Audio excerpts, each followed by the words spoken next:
আছে তোমার কোনো হিসাব নিকাশ, না আছে তোমার কোনো আজাব, কিছু নেই। তোমার জীবনের সমাপ্তি হবে, তুমি মৃত্যুবরণ করবা, তোমার কোনো বিচার নেই, তোমার কোনো জাহান্নাম নেই, কিছু নেই। আমার মনে চায় হে পাখি, আমি যদি তোমার মতো হতে পারতাম। আফসোস করতেন। আবার কখনো কখনো বলতেন, আমি যদি রাস্তার মধ্যে যে গাছগুলো থাকে ওরকম কোনো গাছ হতে পারতাম। চতুষ্পদ প্রাণী যাওয়ার পথে কি করে গাছের পাতা ভক্ষণ করে খেয়ে ফেলে, এটা মল হয়ে আবার বের হয়ে যায়, ওর জীবন শেষ।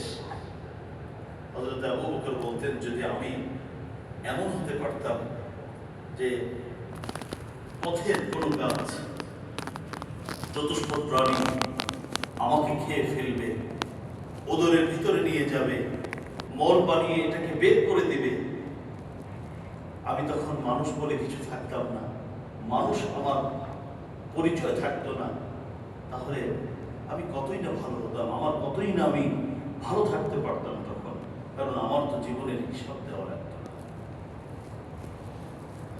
ইমামে বাইহাকী শুআবুল ঈমান, ঈমান অধ্যায়ে বাইহাকী শরীফের মধ্যে এই কথাগুলো রয়েছে। হযরত ওমর রাদিয়াল্লাহু তাআলা তিনি আখিরাত নিয়ে পেরেশানি কিভাবে করতেন, তিনি বলতেন, বিশেষ করে বকরি ভেড়া দুম্বা দেখলে বলতেন, হায় রে ওমর, তুই ওমর না হইয়া এর বকরি ভেড়া হইতে পারলি না? বকরি ভেড়া এগুলো মানুষ কি করে লালন পালন করে, মোটা তাজা হয়। যারা একটা দুইটা লালন পালন করে, কেউ তো ব্যবসার জন্য, কেউ নিজে খাওয়ার জন্য। হযরত ওমর বলেন, মেহমান টেহমান আসবে, তাহলে জবর করে ওমর যদি মানুষ না হয়, ওমর না হয়, একটা ভেড়া দুম্বা হইতি, তাহলে তোর জবে করতো। শেষ তোর জীবন, তোর কোনো হিসাব দেওয়া লাগতো না, তাহলে তোর জীবনটা কতই না ভালো ছিল, কতইটা নিরাপদ ছিল। হযরত ওমর এইভাবে করে টেনশন করতেন। হযরত আবু দারদা রাদিয়াল্লাহু তাআলা তো প্রায় সময় বলতেন, কুনতু শাজারা তুরদাত, আফসোস করে বলতেন, হায় রে, আমি আবু দারদা অনেক বড় সাহাবী, যার ইলমের জ্ঞান এর সমুদ্র তিনি ছিলেন।